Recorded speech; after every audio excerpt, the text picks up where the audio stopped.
harus melaporkan laporan realisasi bulanannya. Oke. Sebelum kita masuk ke tax planning, saya juga kasih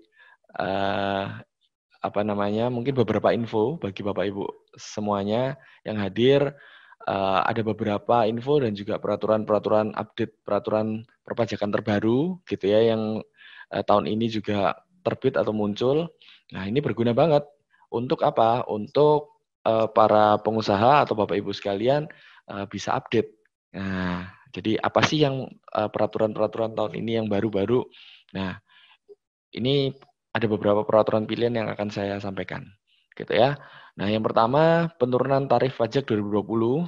Jadi seperti yang mungkin Bapak Ibu sudah ketahui bersama, tahun ini 2020 tarif pajak secara umum perusahaan turun, gitu ya. Darinya awalnya 25%, sekarang jadi hanya 22%. Lumayan, turun 3% ya.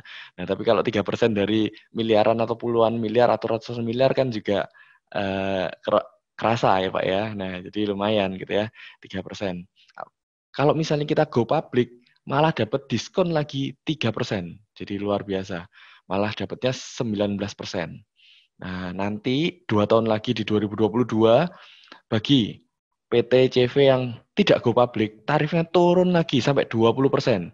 Wah, luar biasa ya pemerintah kita. Yang go public gimana? Itu malah turun lagi diskon 3% sehingga 17% tinggalan. Nah, jadi tinggal 17%. Jadi kalau misalnya PT-PT yang go public itu tarifnya sudah sama dengan Singapura.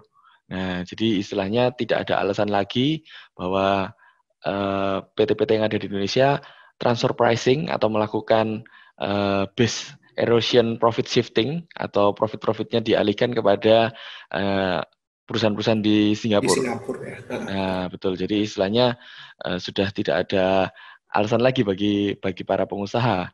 Kalau di sana tarifnya 17%, di sini juga sama kok 17%. Nah, gitu ya. Jadi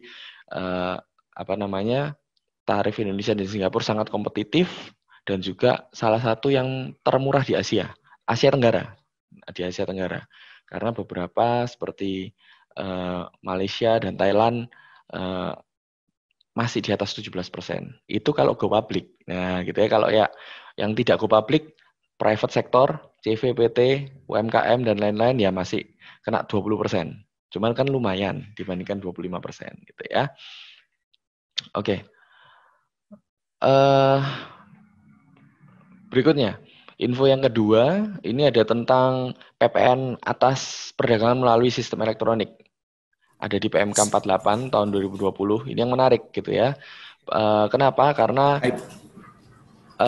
bagi Bapak Ibu yang mungkin seneng lihat drakor gitu ya, drama Korea gitu ya. Nah itu saya Pak, suka lihat drakor Pak. Saya katanya ganteng-ganteng Pak, lebih ganteng dari suaminya katanya Pak.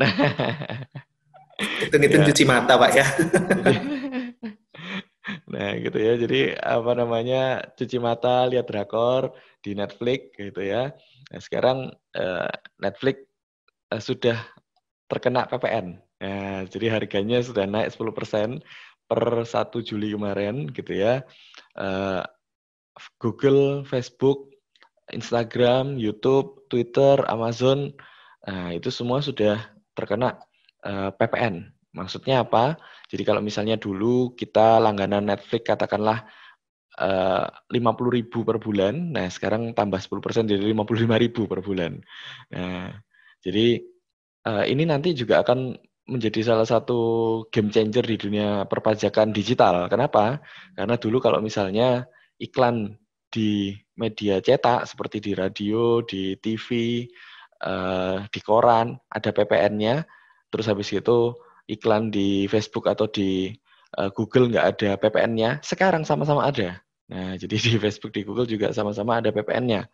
Nah, jadi ini adalah salah satu info yang terbaru dan nanti PPN yang didapat dari Google dan Facebook iklannya itu bisa dipakai sebagai pengurang PPN kita. Nah, pertanyaannya kan, oke Pak, kita bayar pajak PPN, tapi PPN-nya bisa nggak dipakai sebagai pengurang di perusahaan kita? Jawabannya lah bisa. Nah, nanti di Google sama Facebook akan ngisi-ngisi form-form gitu, ngisi-ngisi tax ID atau nomor NPWP dan lain-lain.